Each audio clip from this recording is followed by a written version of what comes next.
Good morning. Welcome to this day's Reincarnation reading / Sunday sermon.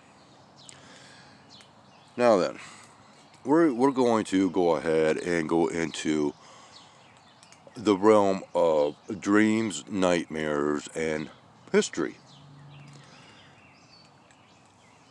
Throughout this book right here, we have numerous stories of dreams, visions,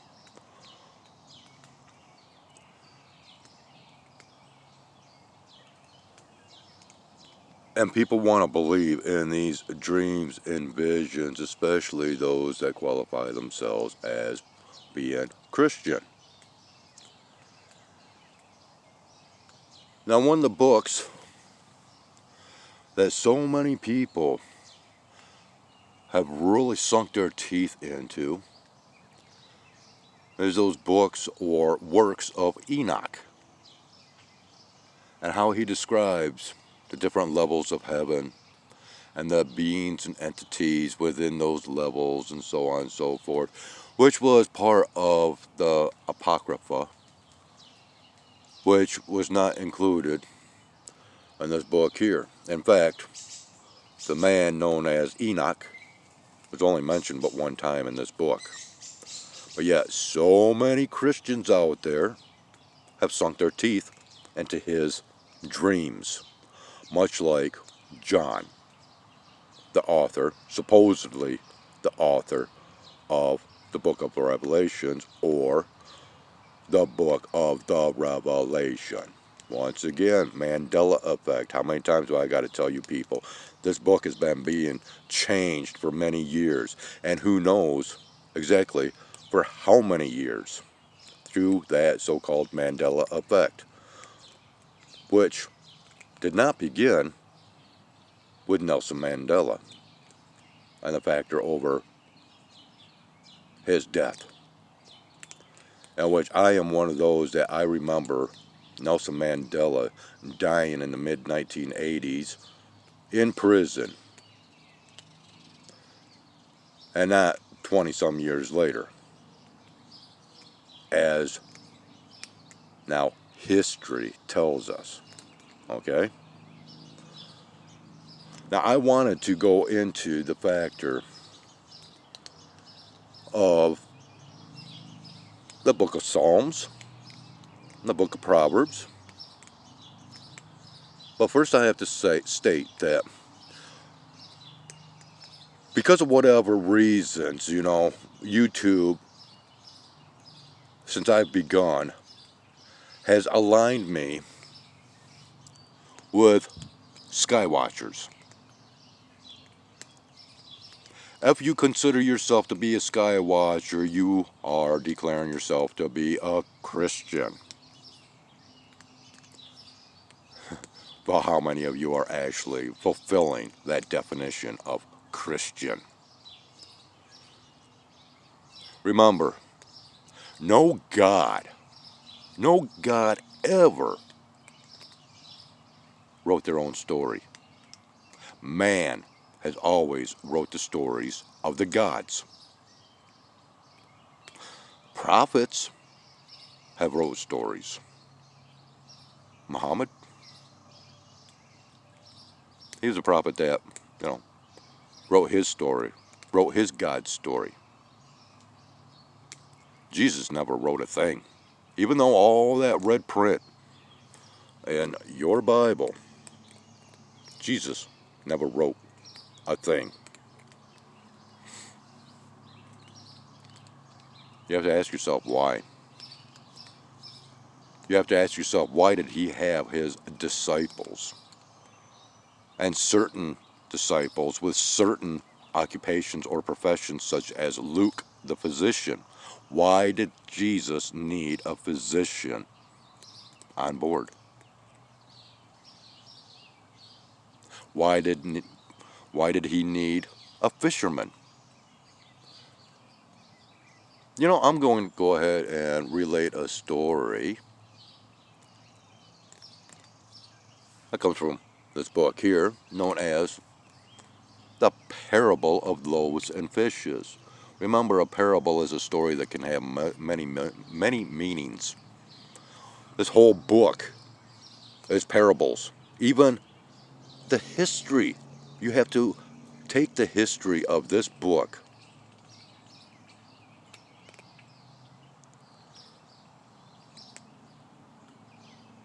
into consideration over the factualities.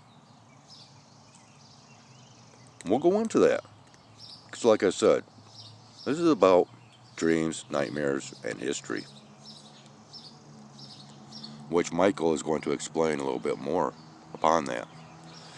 But I want to tell you people that because of being labeled as a skywatcher, this channel, it really got under my skin. Because I subscribed to channels that, well, they weren't all that realistic with their own content.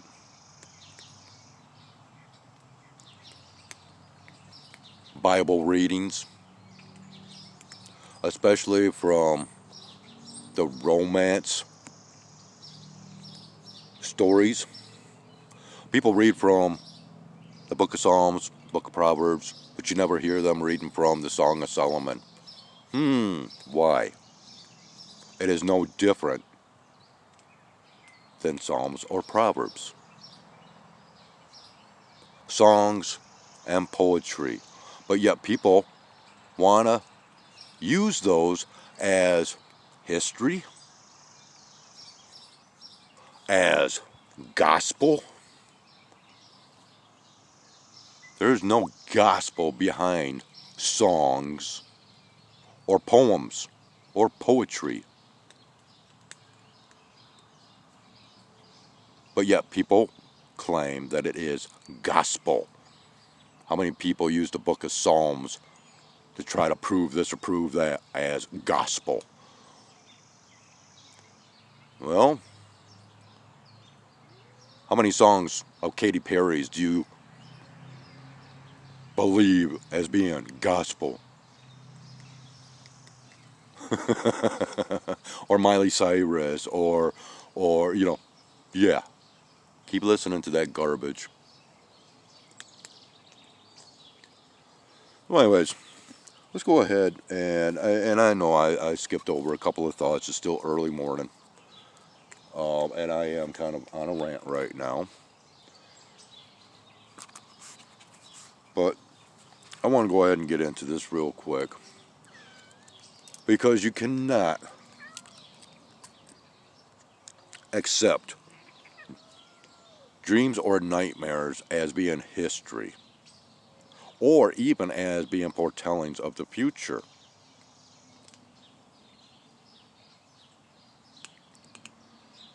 A lot of people are fearful over people that come out with, oh, I dreamt that I went to hell, or I dreamt that I went to heaven, and this was told and that was told. And you know what? Michael explains.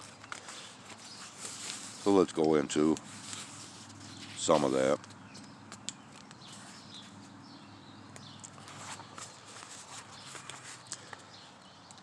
Self-remembering can be defined as follows. You are sitting in a field. You see the sunlight. You see it and feel its effects on you. You see it and feel its effects also on the trees. You can see and feel its effects on your entire physical environment at once. The sunlight filtering through the trees, and sunlight calling the bees to action. The sunlight on your back, the sunlight as radiant energy, the sun as a source of light and heat. You can hold all these impressions separately and recognize them all as an integrated whole. To do this requires separation from Maya. They go into a little bit about meditation, in which basically meditation requires an empty head. What is meditation? It's just calmness, stillness. A lot of people think that meditation is brings you closer to God. It makes your prayers that more solidified, and no.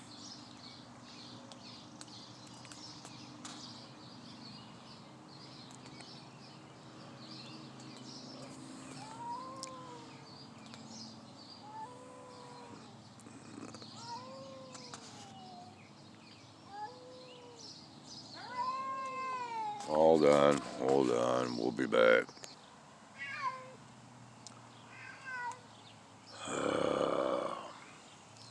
The essence is always available to you through though most of you choose to shut it out.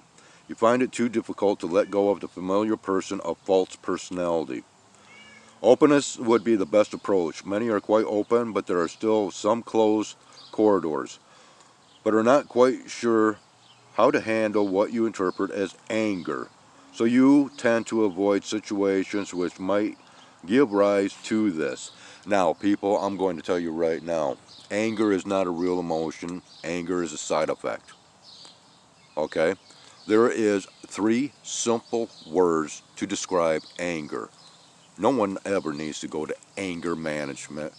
Everyone has the ability to understand the difference between being mad, frustrated, irritated, so on and so forth, and that of what is known as anger.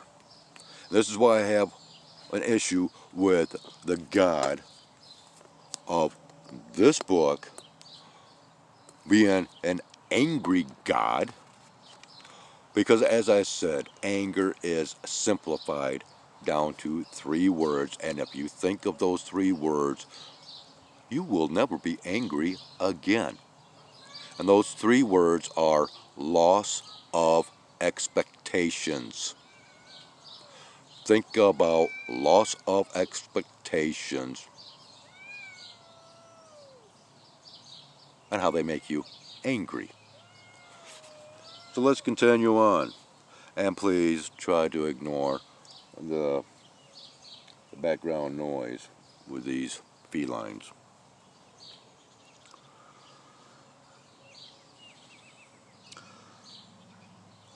Okay, so also you have a tendency not to trust your own verifications. You have verified your own status and still unwilling to admit this.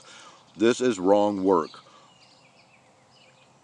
Don't accept the words or evaluations of others until you have verified their status. This ability is within your grasp. You know instinctively whom to seek and have so far sought with discrimination on an instinctual level. How many of you can learn to do it on a higher level? The knowledge is there. Yes, the ability to recall depends on the rate in which the karmic ribbons are burned. Most nightmare experiences are not real. Most have to do with symbols you are unwilling to deal with in reality. Okay? When dreams are memories, no matter how terrifying the circumstances, they are not often filled with the mythic and symbolic preferences that are typical of nightmares. In other words, if you dreamed you are attacked by a 3-headed dog that mauls you and turns into serpents, and then your flesh dissolves, stretched out like a swamp for monsters to live in, you might consider therapy to find a way to deal with guilt. If you dream that you are living in or lying in a ditch, that there is mud sticking to your face, that the air is filled with the sound of screams and horses, and there are people yelling that the Cossacks are coming, it is probable that in some past life you were trampled by Cossacks and left in a ditch to die. How can we be sure that recorded history is not distorted? We will let you know. In the reading of history, you must always ask yourself what the historian has to gain. Does he have a political point of view?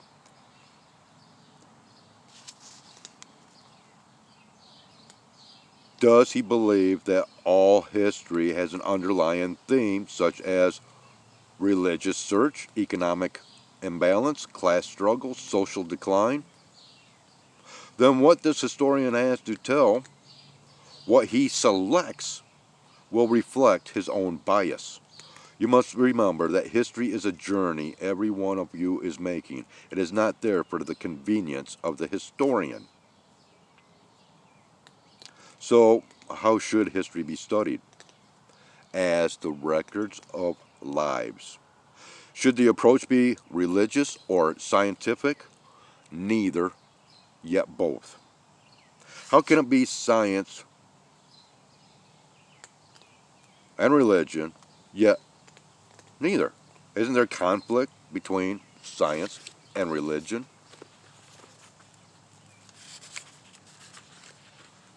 There is no conflict. Religion is from the emotional center. Science must be approached through intellect. If there is balance, there is no conflict. Understanding scientific principles is a way to higher intellectual energy, just as feeling religion is the way to the higher emotional center. It is both religious and scientific dogma that come from false personality and has no place within this discussion. Okay, so how about the passage of time? Now we're going into the time loop scenario explanation through this entity. All right, hang tough. Doesn't the passage of time changes things? Surely we've made progress over the centuries. In the first place, time as you experience it does not exist in the pan-dimensional universe. Time in the physical plane is seen as the stationary plane through which, around which, beneath which the physical universe evolves. Space is a concept limited to the three-dimensional physical universe. The present moment contains all of the past. The present moment can be expanded to encompass all that has gone before. The pan-dimensional universe embraces both the concepts of infinity and eternity, limitless and expansion outward, as well as contraction inward. The limitations that you place upon yourselves, which prevent you from experiencing the pan-dimensional universe, we would describe as perhaps a 5-point program beginning with affection, acceptance, assimilation, absorption, and adaptation. Time, or all time, does exist, though not in your frame of reference. The sensation of time passing is very real on your plane. You believe this at a deeper level, but are confused. You may need to duplicate the life that Abraham Lincoln lived, and when a parallel time frame evolves, you will. These time frames are 2,000-year cycles for the most part. The axiom, history repeats itself, is tragically true, or real. You are now on a parallel time frame. We are referring to the philosophical climate existing which has not existed since until very recently. This philosophical climate made the conditions right for the manifestations of the infinite soul. If you wish some parallels between then and now, we will gladly expound. The infinite soul manifests at times such as this when there are many philosophical stagnations, racial and religious strife, and the imminent destruction of that which binds society together. We are seeing this now. Okay?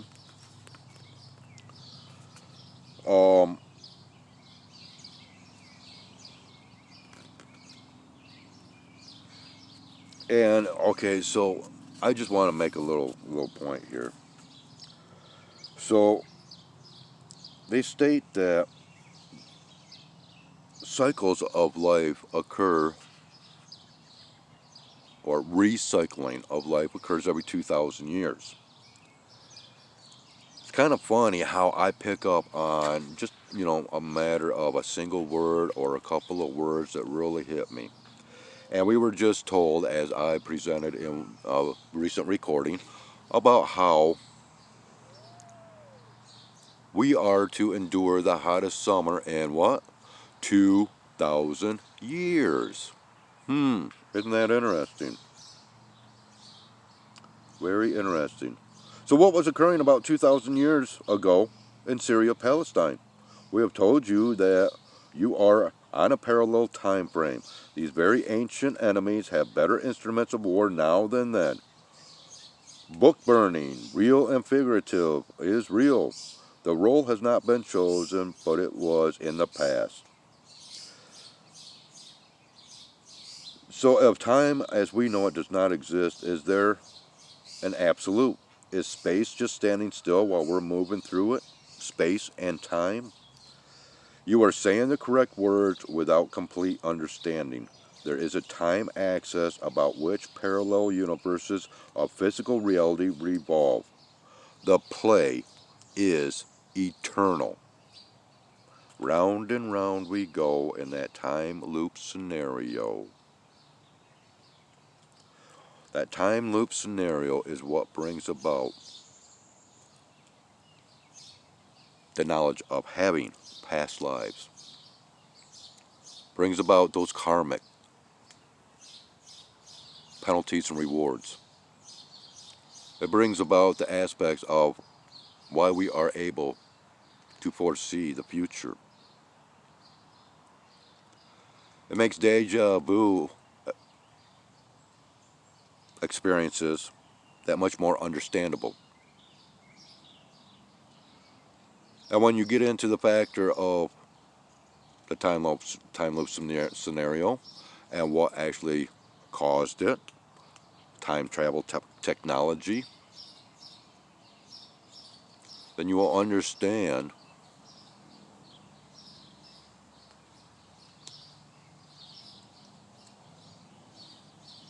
the Mandela effect. Because the Mandela effect is actually changes that have been made throughout the same scenario time and time and time over and over and over.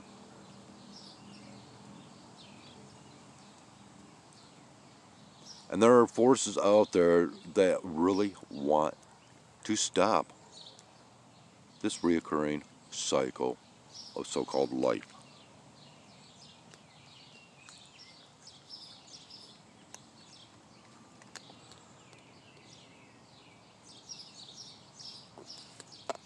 So now we have an explanation about dreams and nightmares, that they are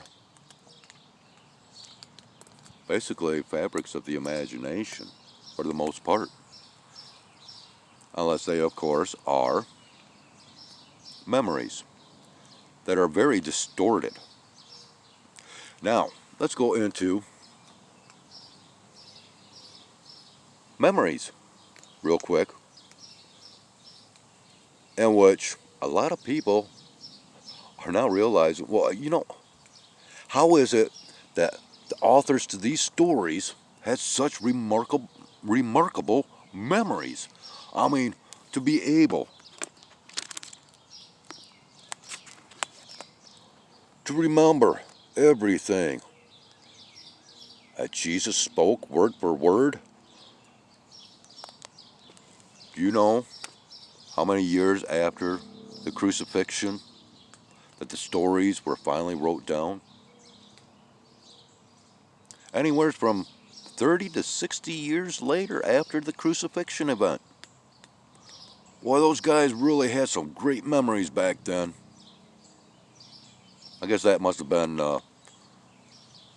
due to, the physician Luke being on hand and, yeah, whatever. No, nobody has memories that great. And nobody can remember their dreams in so much detail, such as in this or the Book of Enoch.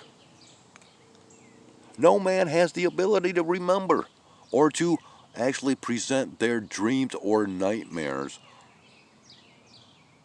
as they are presented while asleep, because upon waking you only are allowed to remember fragmentations of your dreams, nightmares, and or memories. So how much faith can you put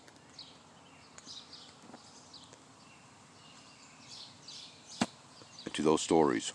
And once again, you have to understand Paul's role in the creation of this book. You have to understand the narrative of why this book has been thrown in our faces for 2,000 years. There is a beginning and an ending to this book, people. But you are blinded by your faith, and you are not going outside of this book to understand anything else.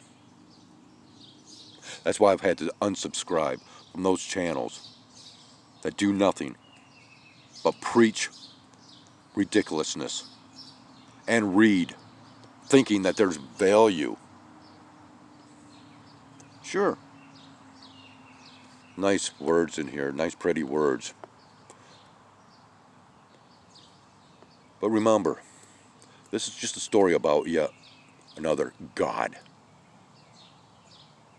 Just no different than the ancient stories of the gods. And you have to understand what those gods were. I'm trying to get out of this cycle. That's another reason why I'm pushing this out there. This is clearing my way to go home, to reunite with the entity that I am one fragment of. Now, if you want to understand a little bit more about that, just think of a little scientific vial, okay, that you get, that you see in the laboratories. That's got the little rubber or cork stopper to it. You take a vial and you dip it in to the ocean. The ocean is that entity. That vial that was just filled up and corked, that is your body. And the water within, it's part of that larger entity. This is Legion. But yet this book here puts Legion in a very negative sense.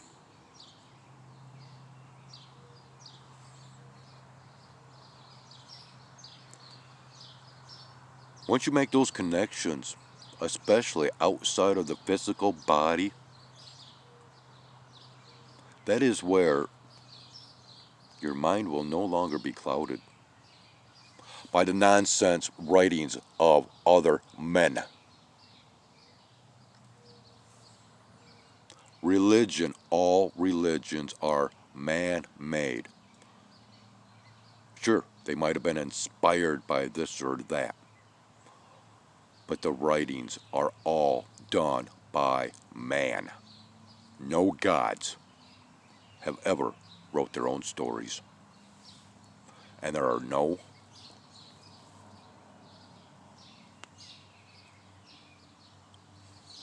memories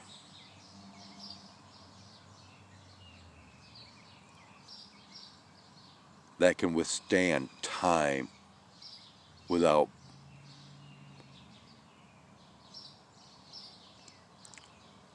being affected by time.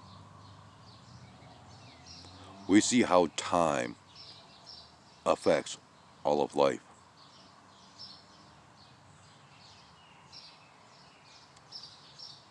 Time is much, much more than what you might have ever realized. We have had time to stop certain things from happening. That's what the end times revelations are all about. They are warning signs of what is to come within this new age, okay? And it's not going to last long here on this planet. But the stories don't stop. They will continue on as mankind continues on into the stars. Revelations, that is just telling us of the signs of the storyline that is leading to the next evolutionary stage of mankind. But unfortunately, we are still dealing with the physical plane and not the higher plane that we should be focusing on.